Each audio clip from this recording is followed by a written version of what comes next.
Hey, what's up, everybody? It is Sunday, September 3rd, 2023, and welcome to a brand new episode of the Now Mind You podcast. This is episode 81, Combat. I'm TJ. Matt.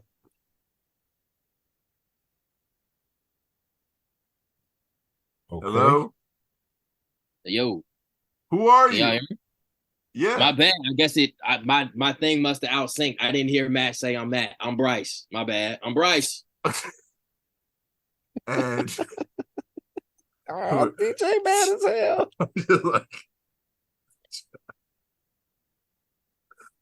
today, It went out. I was like, it went quiet super quick. What the fuck? Oh today we're boy. going to be covering. Well, Matt is going to take us into the boxing event that took place last night as of this recording. Eubanks versus Smith. Then we'll get into UFC Fight Night Gane versus Spivac as a team. With that being said, with no further delays, Matt, take it away. All right. So I'm gonna start off with Chris Eubank Jr. versus Liam Smith 2.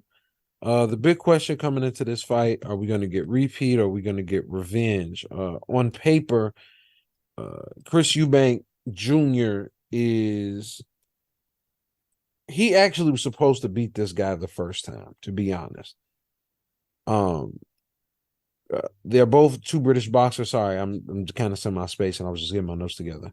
Both guys are British boxers. Chris Eubank Jr. obviously is the son of Chris Eubank Sr.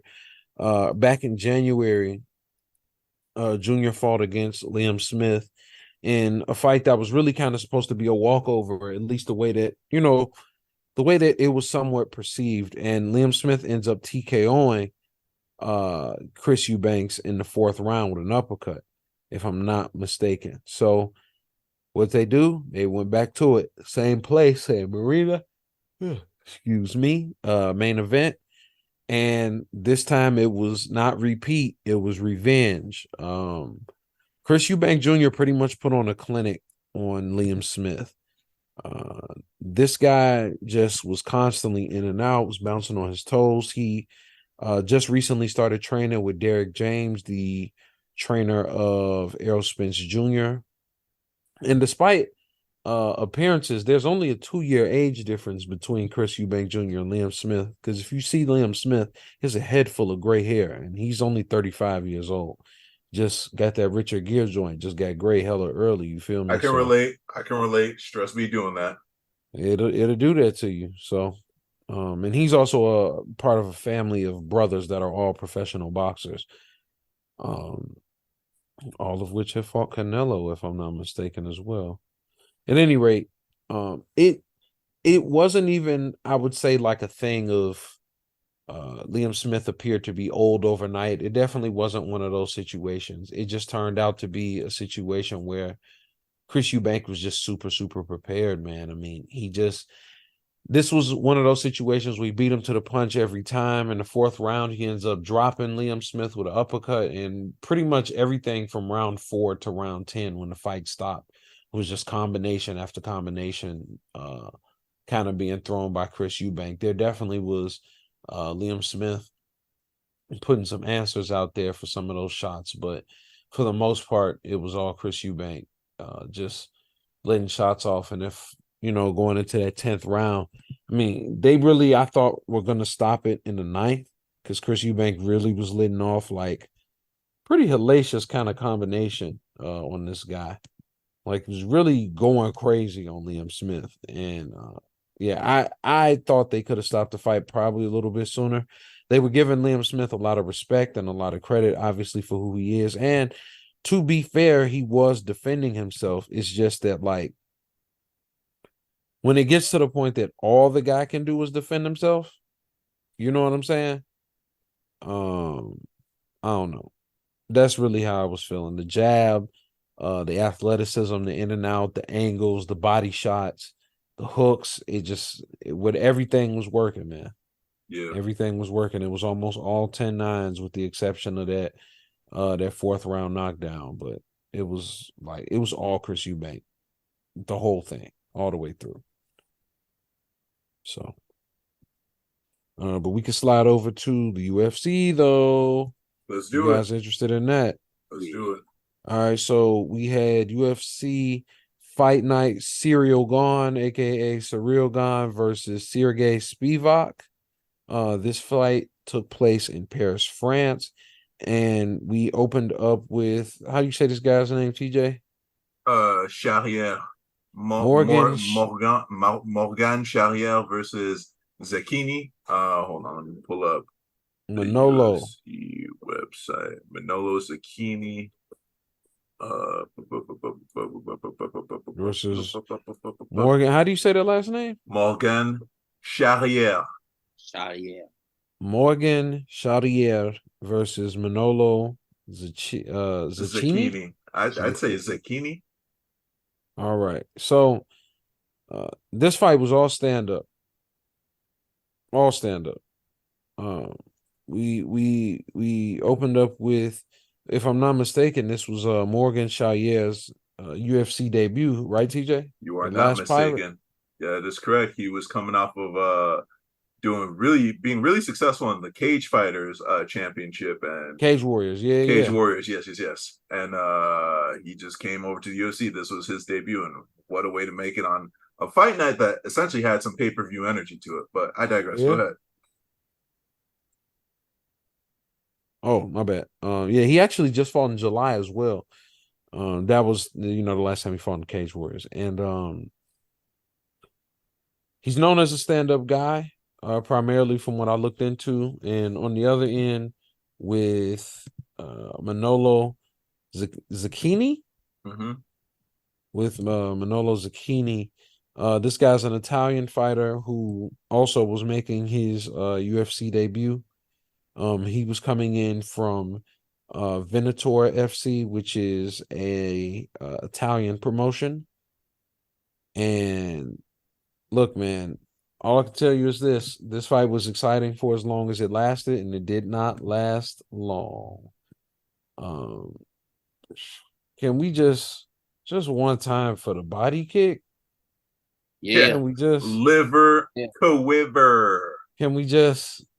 I mean, Hey, that is not a fun way to get taken out. it sucked that he went down from that body kick, and I was just like, at least it was a sane person and not like Khalil Roundtree. I always goes back because I always think about that finish. It's like, oh my god, it always goes back to Khalil, bro. Yeah, man. He stepped out, hit him with that. He hit him with a long left kick to the body. Obviously, hit that liver. The guy tried to turn, defend himself. He threw maybe one more body shot. Referee stepped in. That was it. Like, all right, yo. He said, "That's enough, man." Witness a murder, not on French soil. Yeah, not on French soil, baby. Y'all got to cool out.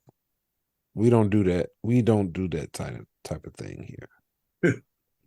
We are a society of laws. Right, like y'all wilding right now. Yeah, it was crazy. It was kind of weird though, because every time, like I was noticing while he was kicking him, he was saying, "Look at me, fuck with me, look at me, fuck with me." You funny as hell, Bryce. It took me a second to pick up what you was putting down, but I got it. I didn't, but that's okay. We can establish that off air. This young brat. Talk about cherry air. I'm just gonna be honest with you. When I saw how bro looked coming out there, I didn't really like Manolo's chances. And like I know appearances and stuff are not everything, and I'm not necessarily saying that, but I don't know. Maybe it was just me, the aura, the vibe. I was like, yeah, this is not gonna be good. You're gonna have to be careful with this one.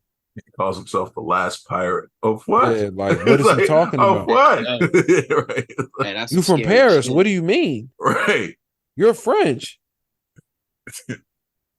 What do you? Anyway, I'm scared of any dude that talk about being a pirate in 2023. I'm sorry. And with that, we're gonna pass it to Bryce. All right, we got a featherweight fight. William Gomez versus Giannis Gimamori. What was it again? Gimori. Yeah. Gimori. Okay. I like that. I like that. I'm glad we got you, TJ. Yeah. William Gomez is coming off of a win against Francis Marshall at UFC Fight Night Pavlovich versus Blades, and Gamori is coming off of Nice a, shot, Bryce. I be getting it. I be getting it. It take a minute, but it be getting there.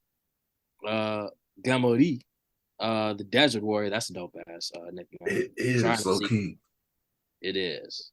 Trying to see his previous fight. He lost. Oh, he had a win against Mamash Rasa in Brave CF. So this must be his first time in UFC. His debut. He did it really good. But nevertheless, they had they went to the third round. It was actually like a pretty close, not really super close, but it was pretty close. Just William was getting the better of him in the striking range. Going into the stats, William had 61 total strikes, 61 out of 99 total strikes, while Gimomori had 40 out of 88. Significant strikes, Gomez had 52 out of 88. And I'm just gonna say Giannis. Giannis had 23 out of 73. With 4 takedown attempts. Gomez didn't even try, clearly, because he was winning. He did have 2 submission attempts. It had a very weird finish with the kick to the belt line. I was gonna ask for your thoughts about that, because though it looked like a very weird stoppage. I think what's his name? Who was commentating? We had Brendan Fitzgerald. No, not Brendan. It was Michael. It was Bisping. The Count. It was Bisping. Yep. Paul Felder, and the dude that they hire for the European cards. I feel like we only hear him on the European cards, but the British dude, the British bloke, don't know his name. Bisping was like, yo, you should have let them continue. And I kind of feel that, but like I guess at the same time, the damage, the match was won. I do think that was a very sketchy call. Like, I could completely see him being hurt, but also I could see it like you was trying to give yourself some time for some shit. But it was a good fight. I think in a weird way, it's kind of interesting that it ended for Giannis in that way, because it didn't come out in a bad light. It just looks like a bad call. You know what I mean? Right. So yeah, interesting fight though. It looked like this pay-per-view was going to be a very kick related card, which is very fun. Just people coming in with the winning kicks. Yeah, it was a fun fight. I'll pass it along to TJ. In terms of the controversy, I just want to address that. They played the different angles and they played it over and over in slow motion. And to me, it looked like it was right at the waistline of the spats, but I feel like it was probably close enough to where it may have caught the cup on the side and jostled it. And even a jostle can also, like, fuck with you, right? Like, it really doesn't take much. With that being said, I also agree, calling off the fight off of that, I would have rather seen, all right, let's give him his 5 minutes, let him recover, and then, or, he has up to 5 minutes to do what he's got to do to get back into it, and then continue the fight from there. Because I think the outcome wouldn't have changed. I would have seen Gomi still winning, but I don't know how much, like I don't know if I was Gomi, I don't know if I'd be happy with that type of win. You know what I'm saying? Yeah. I think he would have won either way, but I think the ref is going to get some shit for that call, because that was not great. Yeah, I agree on that. 100%. What'd you think, Matt? I always hate when there's like just a funny style call, man, that ends a fight. I didn't like how, honestly, I thought the only person who handled it properly, honestly, was William, and he was the one who obviously won. But Giannis in that situation, I felt in some degree, from the angle I saw, the kick didn't look like it was too low. Mm-hmm. And if that's the case, then that's just the case. But like I said, I didn't get the feeling that they I didn't get the feeling that William kicked him low. And I think in any situation, and I'm not necessarily saying this is what Giannis was doing, But I think if there's ever a scenario, maybe a guy's trying to milk it or something, just TKO it to the next guy, man. Yeah. Because that's no way, to handle things, at least as far as a fight's concerned. If you really feel a way, campaign for your rematch and fight, or fight somebody else. But Yeah. I don't know. I was just kind of underwhelmed because I felt like I was kind of just getting into the fight. I Yeah. mean, granted, it was the third That was round, round but it was 3. kind of Yeah. like, Yeah. it was like, all right, like, it wasn't a ton of action in this fight, but it was enough that it was like, all right, this third round gonna tell me, like, the third round was really finna tell us who won this fight. Yeah. Yeah. So I felt like it was a little even up until then. That was just pretty much where I was with it. Well, with that, if y'all don't mind, I can take us into the next fight, which Absolutely. was at light heavyweight. We had Volkan Uzdemir versus Bogdan Gushkov. So this is Bogdan Gushkov making his debut at light heavyweight in the UFC. He was just coming off of a TKO win over Artem Alexenkov, right, at MMA Series 64. Shout out Sure Dog for coming in clutch, because UFC don't really be filling in the fighter data for their new folks like that. But I mean, when was the last time we saw Volkan? Last we saw him, he had actually taken an L to Nikita Krylov back in October of 2022, and since then he's had some time off. I believe he just had surgery on his hands, right? So this was like, all right, you've been out for a little bit. You got to get back into the game, get back into these rankings. Of course, for the new guy, it's like, oh, I get to jump on somebody who is in the rankings. I believe what Volkan, yeah, he's number 9. So, if Bogdan were to win this, he can instantly jump into the top 10. Now, going into this, we have to understand something.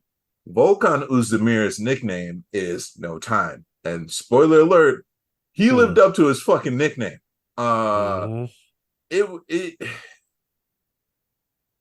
He steamrolled him. Like, you have to understand, Volkan dropped him a few times. There was a crisp right hand. I feel like there was also a left hook followed by a crisp right hand that sent Bogdan crashing to the ground, but it wasn't over.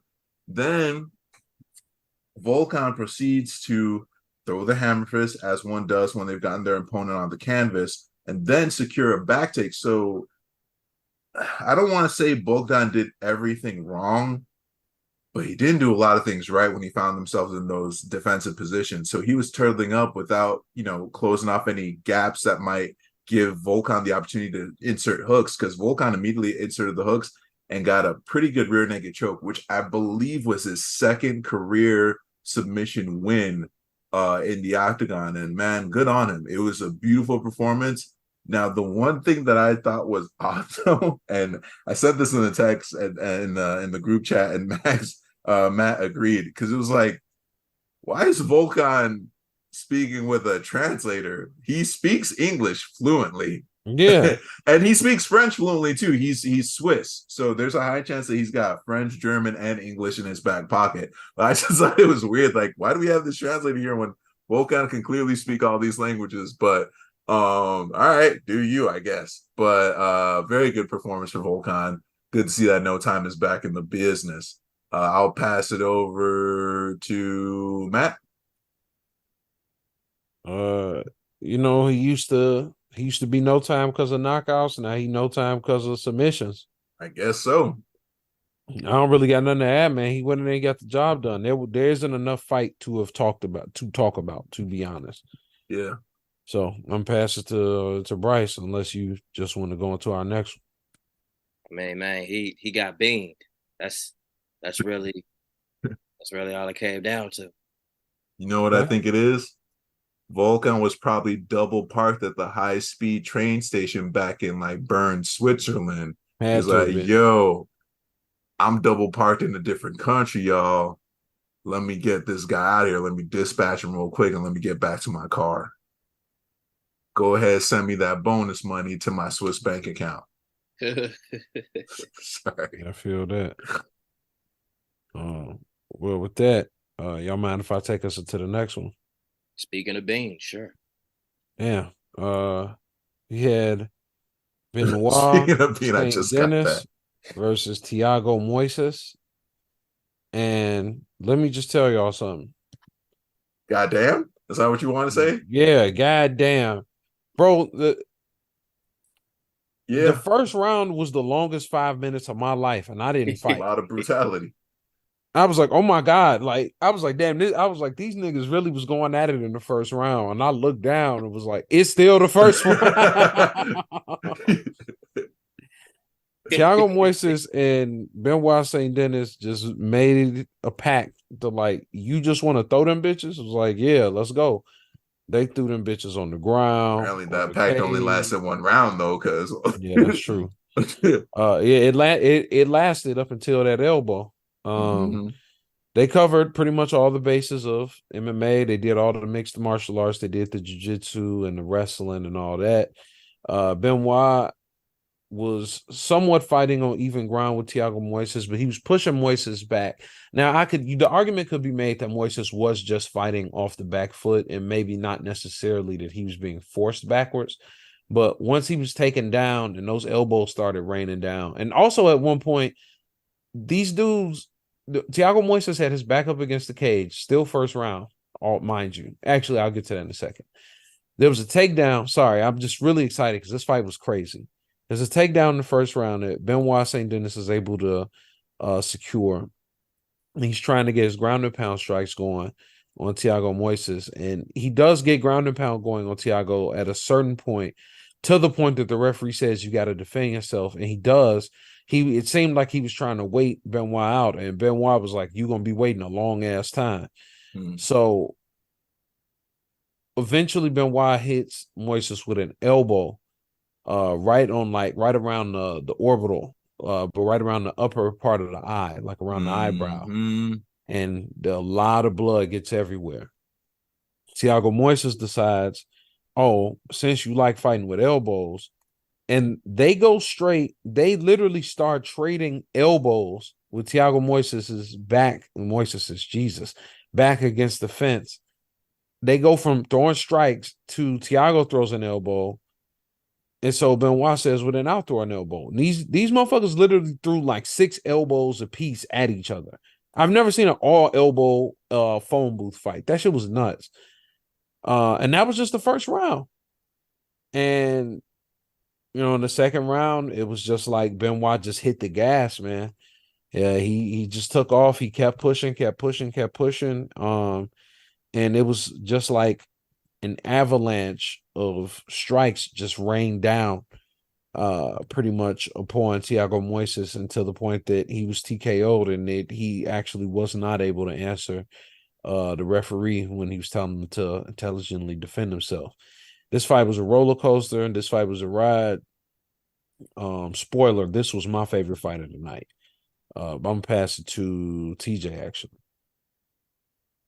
I don't really have much to add other than maybe the ref could have stopped it sooner. I mean, the ref, like you said, was giving him a ton of chances, but 53 unanswered shots in, like, I could have stopped it a little bit sooner. That's all I got to say. It's just like, slightly late stoppage, but then again, I'm sure that ref saw like the other ref get shit for that bad call, and he's like, all right, let me just. He's like, I'm gonna let this go on a little bit longer than before, so people can't call me on any bullshit or whatever. But that was violent.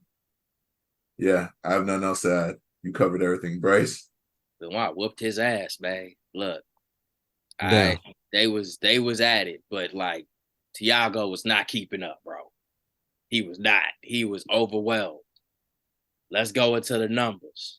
100. This is Benoit. 123 out of 210 total strikes. God damn. You know what Thiago had?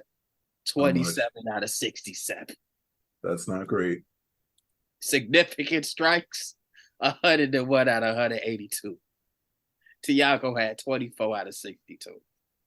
He was not keeping up. Yeah. He got heart. And nobody can take that from him. When I was watching that shit, I'm like, what did you do to make this nigga that? It just looked like Thiago was fighting for his life. He just like, I wasn't expecting this kind of energy in the first round. and just trying to make it. But it just felt like he was tired. Like, come on, bro, I got a family. So he just had to accept it. And it's not even funny. It's like in remembering it.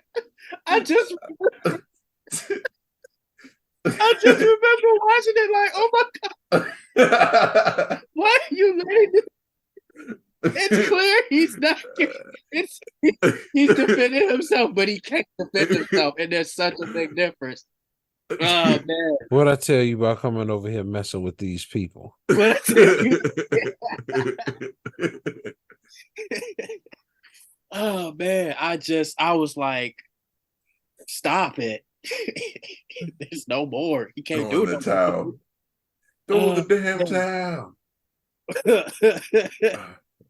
When a motherfucker is just on the cage, just holding his head, it's time to stop. Right. But then the ref let like 30 more strikes go. Like, that's what I didn't get.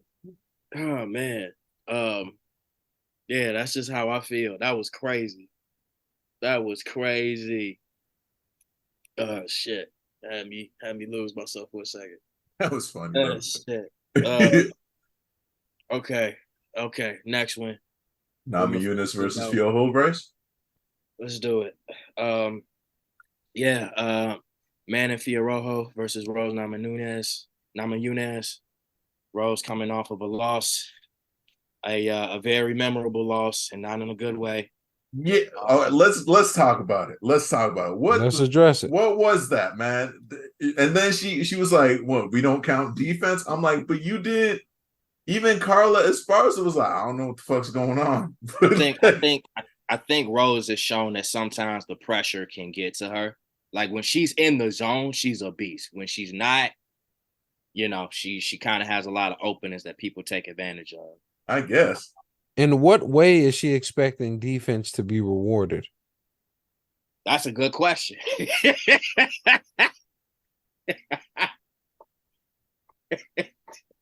Like, I'm wondering.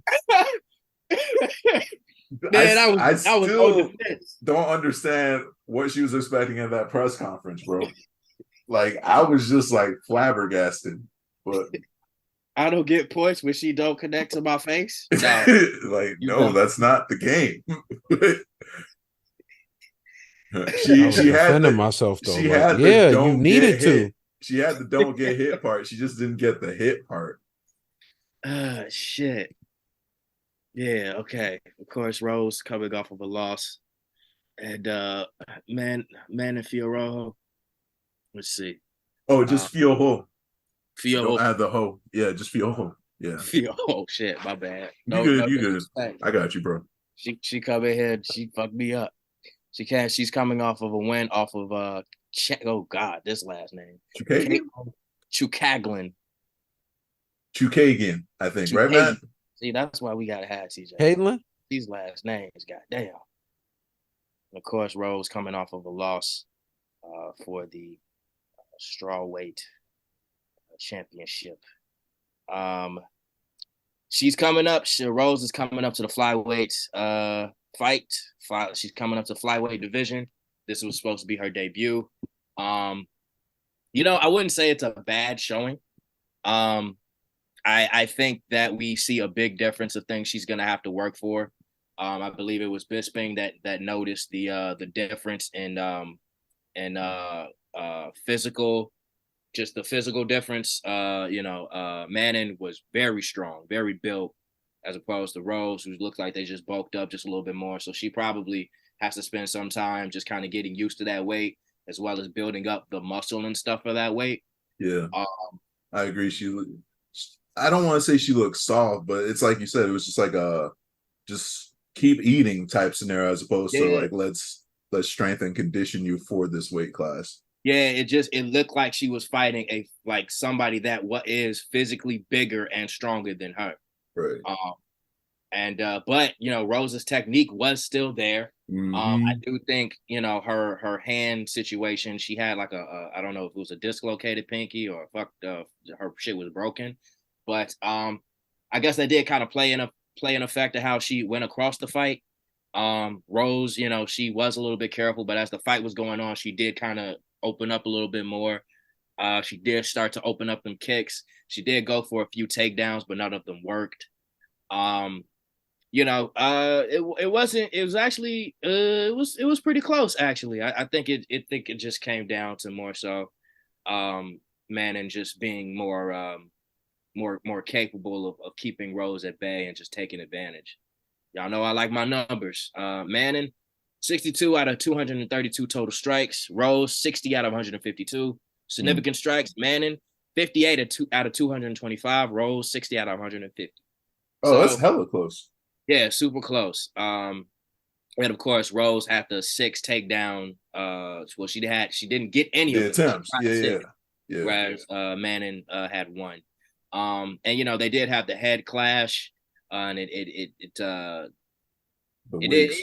was just a very strong showing from Manning. It was a good showing from Rose. Like neither of them have anything like to be. I don't even think there's something to be ashamed of. But like neither of them came out looking bad in this one. It just shows that Rose just being in this division, she's just got a lot of stuff to work on. But I think she's gonna be fine. I think she's gonna be just fine once she builds up muscle and just gets used to that weight. She's gonna be a monster. It's gonna be interesting to see her with some of the actually, you know, just some of the people be a little bit more bigger than Manning, I imagine. So that's gonna be interesting to see. But for right now, it was a solid fight. It was a good co-main. With that, I'm gonna pass it to Matt. It's actually TJ's turn, brother. It's actually TJ's turn. What? We're passing it to TJ for the main event. I was gonna say though, before we go to the main event, the way Fiojo's weight got split, bro, were her cornrows just too tight? Maybe. You feel me? Like I feel like the skin was just looking for an excuse to just let go. Anyway, freedom. Oh my god. Let's go into the main event. We had Cyril Gane versus Sergey Spivac. I pronounced it French style for Spivac. I didn't have to, but I was already on the roll off of Cyril, right? Bro, where was this Cyril? I'm gonna just get into it. Where was this Cyril? We talked about before we recorded, like during the John Jones fight, and you know, pressure is John Jones. I get it, but it's like if this is like the gap is crazy, then like if you're trying to jump up to number 2, the gap is insane because Cyril's like, hey, Playboy, listen, Spivac, I know they call you the polar bear and you ain't never been finished. That's about to change tonight, son. And what was it? You know what it reminded me of? I hate to say it, but to a certain degree, it also reminded me of the Tuivasa fight.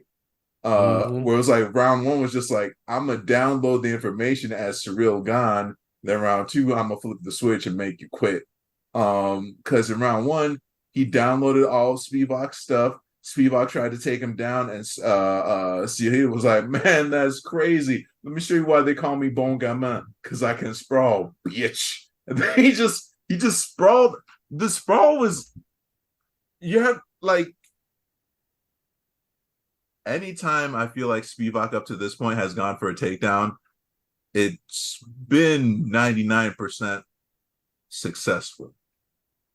Yesterday, he ran into a wall named Cyril Bon Gamin Gane. And Cyril was like, oh, you got my one leg. That's crazy. Let me just hop us over to the fence right quick, and then let me introduce you to the earth with this sprawl. Hey, you ever felt canvas on the side of your face, dog? Hey, go ahead, feel this, Playboy. While you're down there, let me hit you with a couple minks. Mink. All right, go ahead, stand back up. I ain't going to swim in that grappling ocean. We're gonna keep this standing. Let me show you a little bit of my fancy footwork. Bow. Right, take a couple of these minks with you. And that was round 1. Round 2, Spivac got finished. It was just like he hurt him, and then he kept on hurting him until the ref pulled him off of him, or the ref intervened. And we've talked about this ad nauseum at this point on this podcast, but there is this new generation of fighters where you're not a specialist. Well, you are a specialist in MMA. You're no longer individualizing the elements of the sport. You have blended them together, and that is your sport. You've got boxing, you've got kickboxing, you've got Muay Thai, you've got grappling, wrestling, jiu-jitsu. You combine them all, you got the footwork for it. There is no orthodox versus southpaw. If you notice, he was constantly switching stances too, right? I have MMA makes you kind of a switch hitter, it looks like, because that shit was crazy. And this is why I was just like, what the fuck happened in the John Jones fight? Because he was so comfortable, dude. So comfortable on his feet, so confident. There was no hesitation. Like, he was even doing this one thing where when he noticed that Spivac had his guard up high, see, he was kind of throwing these little swatters, like, all right, man, let's get that hand out the way. Go ahead, bring that hand down. It wasn't like who did we see throwing the hammer fist? It was Khalil. It's always Khalil. But it wasn't even anything like the extreme hammer fist that Khalil was showing that folks like guard or whatever. But it's like, so he was just like baiting people, like a master class of feints, switching your stance up, throwing strikes. The way he works Spivac's body too. How many times did he throw like 2 to the body, 1 to the head? The kicks, the takedown defense, and like, it was just good. I got nothing else to say other than, I know in the immediate Octagon interview, he was just like, I'm just focusing on getting the belt back. And we made a couple of mistakes with Francis and John Jones. But I would like to see an Aspinall-Gane matchup. And I would also potentially like to see a Gane-Pavlovich matchup. That's where I'm at. I'm going to pass the mic over. Who was up next? Was it Bryce or Matt? Whoever wants it, just take it. Just take it. I'm going to throw the mic up into the air, catch it. Like it's a bouquet. I just want to. Go ahead. I just want to comment in regards to Cyril Gane versus Jones and where he was. I watched like the how they have like the fight week thing. It didn't look like Gane was training like it just maybe the mental aspect of it got to him, and he kind of gave himself the excuse to lose to Jones. That's how it felt. Like he was already defeated, and now it's just like, all right, let's just go through the motions, and at least we'll be like, all right, we didn't really prep for this fight, but he was already gone. Yeah, right. So I feel like that's what that was. But it looks like he came back with this fight, and he looked good. It was clean. Gane has definitely separated himself amongst the heavyweight division. And he's still gonna be, a prospect to face John again. So yeah, him versus Aspinall would be a really good fight. Probably be like a pay-per-view fight, honestly. Yeah, that's really all I got to say. I just think it was just like a mental thing of fighting John Jones. But Matt, what you think? It's always just really interesting seeing a guy his size move the way that he moves and fight the way that he fights, man. So it's just interesting.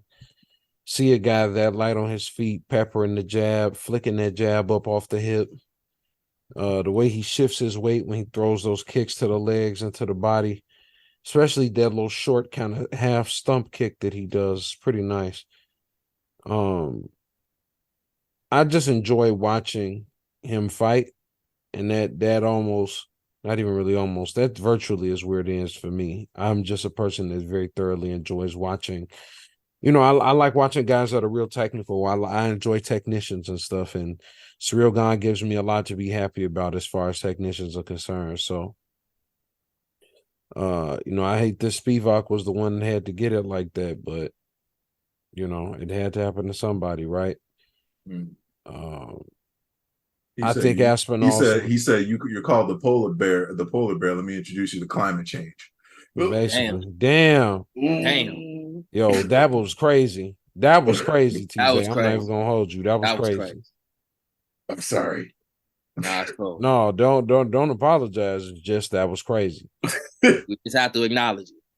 Yeah, that's all. We just had to give you your credit. But yeah, Tom Aspinall, Cyril Gane is the fight to make. Winner gets a title shot. That's how I see it. Winner gets Pavlovich. Sorry. Yeah, for real, low key. Yeah. Because I feel like he's the elephant in the room they're not really acknowledging. The only And person he's acknowledging putting up Sergey numbers. Pavlovich is the rankings. Right. Yeah. He's like putting up numbers, and by numbers I mean bodies, and no one's talking about him. Yeah, I mean, if Ciryl Gane don't fight him, he got to fight Tom Aspinall. Right. Unless they had Tom Aspinall running back with Curtis, and it's like, for what? Right. Yeah. But the That fight wouldn't even did make never sense. get Yeah. going. That's That'd be true. it's literally the only other fight that could be made that doesn't involve Sergey or Ciryl, because the champion is John Jones and he get ready to fight Stipe, who number 3. And if Ciryl go fight Sergey Pavlovich, then the only other person Tom Aspinall can fight is number 5. It don't make sense for him to fight Tattoo Ivasa. And Sergey Spivac just got sent up out of there. So, and Volkov already is booked for a fight against somebody else. So, but I don't know. That's just where I'm at with it. Yeah. I thought this was a great fight. This was fun. It was definitely a lot more fun. It was a fun performance to watch. Like, to just watch him pick this dude apart with. This is the last thing I'll say about it. You know how confident a guy in the UFC is at striking when they go to the body, especially when they go to the body with like straight shots, straight hands to the body, in a world where throwing a straight left hand could lead you right up the middle to a fucking front kick or a front knee or something like that. So you really know a guy is confident when they throw those type of strikes to the body, because they're not worried about it. But that's just how I look at it. That's me. Oh, that's valid. That's a good comment. I'm not mad at it at all. Any final thoughts, fellas? Favorite fight for me? Man, the last Pirate, that was a pretty banger of an opening. And then but I really like Uzdemir versus Gushkov. That was just like domination to a finish. Yeah. I can't call the Benoit Thiago fight a fight. I call that an ass whooping. So I'm gonna go. You're still laughing at it. I just help this nigga. Fight. Somebody help him. Somebody help this man. He's being accosted by a real nigga. Yo, my God. And that poor lady was accosted by a real nigga. You really brought some crazy shit to the game with that one, Bryce. That's all I got is crazy shit. And then Matt, for you, was also Saint Denis versus Boises. Yeah. Nice. Yeah. That was a mauling. That was a mauling. All right. What we got to look forward to? Next week, we got UFC 293. Damn. Israel Adesanya versus Sean Strickland. Co-main event being, who did I just say? Alexander Volkov and Tai Tuivasa. We also got Manuel Cape on this card and a few other names. So Dustin Tafa? Yeah, Dustin Tafa is on here. Hold up. But okay, so here's my thing, bro. Both brothers are in the heavyweight division. One day, brother. I feel like we talk about this anytime one of them shows up in our rearview mirror, but it's like, are they gonna have to face off at some point? I don't know. They probably did that at the crib already. And Tyson Pedro on this card. Tyson Pedro, yes. We also got some. Who we got on this prelims? Nobody. Carlos Ulberg. Carlos Ulberg. He's got hands and he's got crisp technique. Oh yeah, no. And then, hey, bro, Kelvin Gastelum's identical twin cousin, bro. Oh, Hasperaz. He's opening up the prelims. Yeah. Let's get it. I didn't even see him, and I didn't see Carlos Ulberg either. I jumped to early prelims. I didn't jump to prelim card. I went too far. I'm seeing John McDessie. He's still fighting. Mm-hmm. Who was it? Cowboy who broke his jaw that one time? It sure was against Jamie Malarkey. Oh, that's anybody with the last name Malarkey. Lord. And it's from the Anzacs, Australia, New Zealand. Ooh, like, ooh, you in for some fighting. Pretty much. No boxing to cover next week. But we will have several boxing events to cover coming up relatively soon. However, that is that as far as our combat episode is concerned. Thank you guys for checking us out. This has been another episode of the Now Mind You podcast. We look forward to talking to you guys next week about UFC 293. You can follow us all on social media. You can follow me at Matt Hambrick. That's MATTHAMBRIC TJ. Y'all can find me on Instagram at Tuss4Skate. That's TUSS__SKATE. Where can they find you, Bryce? You can find me on Instagram at Ashe__on. So that's AXE_ONCA, baby. That worked really well. I hate everybody here. You know I gotta do that from now on, right? Oh my I gotta God. do it from now on.